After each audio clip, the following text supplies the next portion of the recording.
What's up, Eagles Nation? What's going on in NFL world? How you doing, Division Rivals? This is Steven Hyder, Gate City Sports Channel where the cerebral NFL fan comes for about 10 minutes of daily content. Disappointing end to the season, right? What else is there to say here? From an evaluation standpoint, I'll tell you what bothers me the most about this game, at least offensively. Offensively, I'm not too sure what you make of a game like this because you kind of got away from what your identity was. And I felt like Tampa Bay kind of put the blueprint out on how you stop this offense, which is you play single high coverage, and whether you're in cover one or you're in cover three, so man or zone, it doesn't really matter. As long as you have the extra defender in the box and you're committing to stopping the run, and you have the speed in the end. Look, I'm not saying everybody has Tampa Bay's personnel, right? Vita Vea and Ndamukong Suh and those guys in the middle help. And their outside speed at linebacker helps. So I'm not saying every team can replicate it, but I do think that it's kind of out there to where if you load the box and you kind of play aggressive against the run on the Eagles, and you really make it difficult for them to come out and get those quick dump-offs to the outside, it's kind of a recipe for how you shut it down.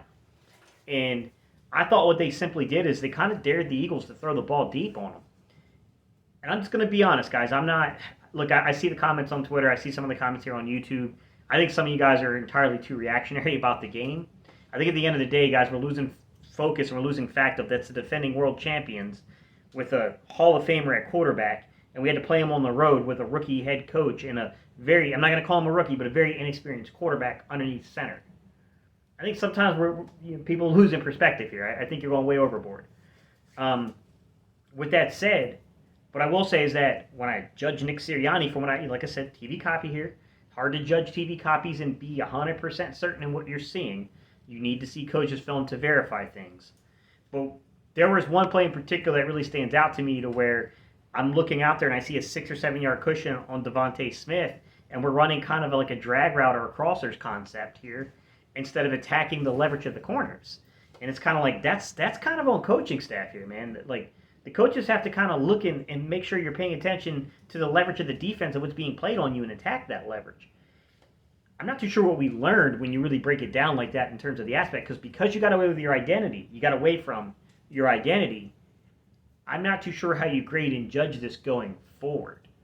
And I kind of put out a tweet that says, what this game does to me, and it makes me really disappointed in it, is I can't sit here and confidently tell you that we can just sit here now and just say you have to pick defense first 4 or 5 picks of the draft. I can't say that confidently now. I'm not sold on that concept anymore. I definitely think we should still be defensive heavy just because of long-term prospects of the roster. But I can't sit here and say that if you don't have the right person on the board offensively, you don't make the pick. I think you almost have to now. Because what we're putting out there offensively is just not enough, guys. It's not enough to rely on Dallas Goedert and Devontae Smith. You have to have more. We have to have more weapons than that. It's just not enough, guys. With that said, I'm going to be honest, guys. I'm not here to make predictions on whether or not Jalen Hurts will or won't be the quarterback in 2022. My standpoint for this season is that you went into this saying that this was going to be an evaluation period of Jalen Hurts. You stick to what you said and you evaluate the young man. That evaluation has now ended on the season, and now we go into the off-season evaluation in terms of grading what this young man is, where there needs to be improvement, whether or not there's improvement being made there, and what are the long-term prospects of the organization. I know some of you guys really like some of these quarterbacks in the 2022 draft. I'm still pretty early in terms of grading their film. I'm not in love with this prospect pool the way some of you guys are. I don't particularly love it. There's a few of the guys in here I like. I think that they could have some outside shots at being a little undervalued.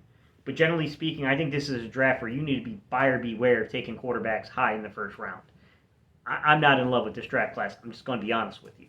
Now, my thoughts may change as I really dive into film in the offseason, but right now, I got to tell you, I ain't loving this draft class at all from the quarterback position. Defensively, man, I kept trying to tell people that I got concerns about Jonathan Gannon, man. The early game stuff that he gives up from a defensive standpoint, it feels like we're just not completely prepared. But when he makes his adjustments are pretty solid. And I think what we saw there was like 4 straight possessions where we basically got Tampa Bay off the field, got the ball back in the hands of our offense, and they squandered away the opportunities to get us back in the game. So at the end of the day, I can't really fault Jonathan Gannon. This was a really, really good team that he was facing. Yes, it was down weapons, but we all said it, that Brayton, O.J. Howard, Gronkowski, Mike Evans, Tyler Johnson, those guys still make a pretty good supporting cast. I told you guys, we've all watched Tom Brady win Super Bowls with a heck of a lot less in terms of a supporting cast. So I'm not going to really hold this game against Jonathan Gannon. I think Jonathan Gannon probably proved a heck of a lot more than Nick Sirianni did in this game. And I've said from the jump, guys, I'm not one of these people who likes to go on these crazy hot takes where we're going to fire guys. I think that's ridiculous, guys.